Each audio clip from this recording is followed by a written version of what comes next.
After what seemed like an eternity, finally we got some NFL games to enjoy. And with the NFL, there obviously comes the injuries. And in week one, many big players did get injured. So today I'm going to be talking about the biggest injuries in week one of the NFL season.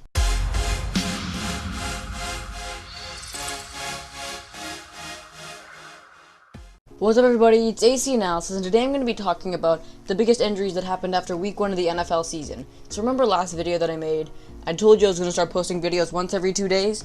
Well, the thing is, I did. I was on vacation Sunday, so Wednesday I was mass recording videos for you guys to be able to watch while I was still on vacation. And after that, my video actually got taken down. It was the biggest questions coming into the NFL season. That video got taken down for breaking YouTube's scam policies. I don't know what that means. I've not seen a scam in any single one of my videos, but if you know what that really means, information would be really nice, because YouTube is very untransparent. They didn't tell me what part of the video was a scam, when was the scam. They just took down my video and said I broke down scam policy, and I got a strike. So, back to the video. Sorry if I went on a bit of a rant there. I'm still mad that I got a strike without knowing why, but today I'm going to be talking about the biggest injuries that happened after week one of the NFL season. By biggest injuries, I don't mean like the worst injuries. I mean like the injuries that happened to the biggest NFL players this week. Let's get into the video. So the first injury that I want to talk about is Michael Thomas's injury. In week one of the NFL season against the Tampa Bay Buccaneers, Michael Thomas had a high ankle sprain. Michael Thomas is one of the best, if not the best, wide receivers in the league, and I actually picked him up with the #1 overall pick in my fantasy draft. So he put up about 3 points and then got a high ankle sprain. He's expected to miss like 1 to 3 weeks. Michael Thomas says he can easily play through this injury, but I'm not exactly sure how he'll play because he was taken out of the game. And will this really affect the Saints that much? Yes, the Saints don't have the #1 receiver. Will this stop them from winning some games?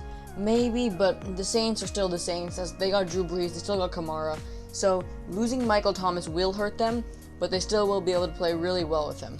Now for our next player, it is Le'Veon Bell. And could things get any worse for the Jets? In the first quarter, Le'Veon Bell had 32 yards, and then boom, he injured his hamstring. He's expected to be out for a few weeks now. Like, the Jets are completely struggling now. They're getting beat by the 49ers. They don't have much left on offense. All they have is Sam Darnold and Robbie Anderson, who I wouldn't really trust. Like, the Jets couldn't be doing any worse. They pissed Jamal Adams outside of their organization, their new franchise star, and they signed Le'Veon Bell, who used to be a monster running back. He opted out for a season because he wanted a contract. He never got that contract with the Steelers, and instead he joins with the Jets, and nothing happens as expected in the Jets. Like, Le'Veon Bell, in my opinion, is still a good running back, and I feel like another team would still pick him up, but the Jets found a way to make Le'Veon Bell play bad. And now with Le'Veon Bell's injury, it puts the Jets just a lot further into like an offensive turmoil where they just can't win. So the Jets are not going anywhere this season. I hope Le'Veon Bell gets better, because when he plays good, he is the best player to watch in the NFL.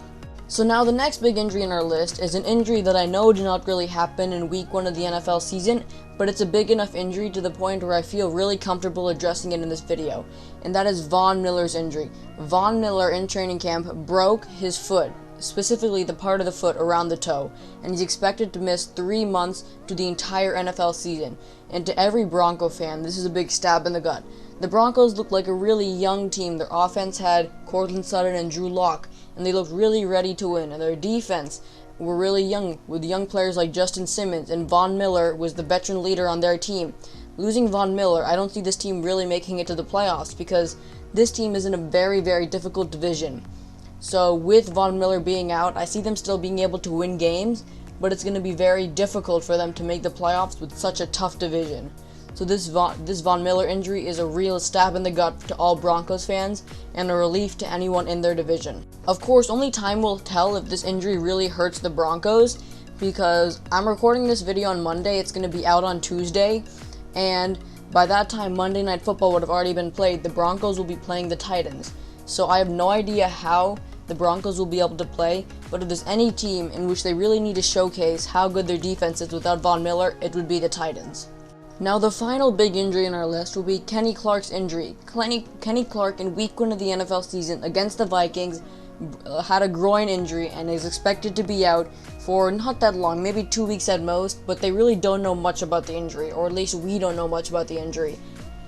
Kenny Clark is one of the best defensive tackles in the league, and last season he put up 62 tackles and 6 sacks, making him an elite player.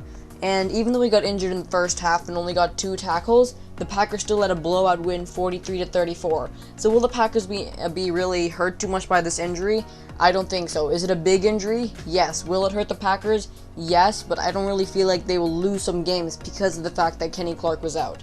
Thank you guys so much for watching. This has been AC Analysis on the biggest injuries coming into the NFL season. I'm sorry I haven't had a video out for a long time, but that is because, like I said, I had a video up for you guys while I was on vacation, but then I got my first YouTube strike and the video was taken down. And I don't really know why.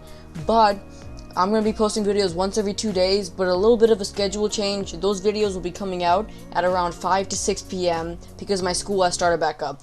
Thank you guys so much for watching, and see you next time.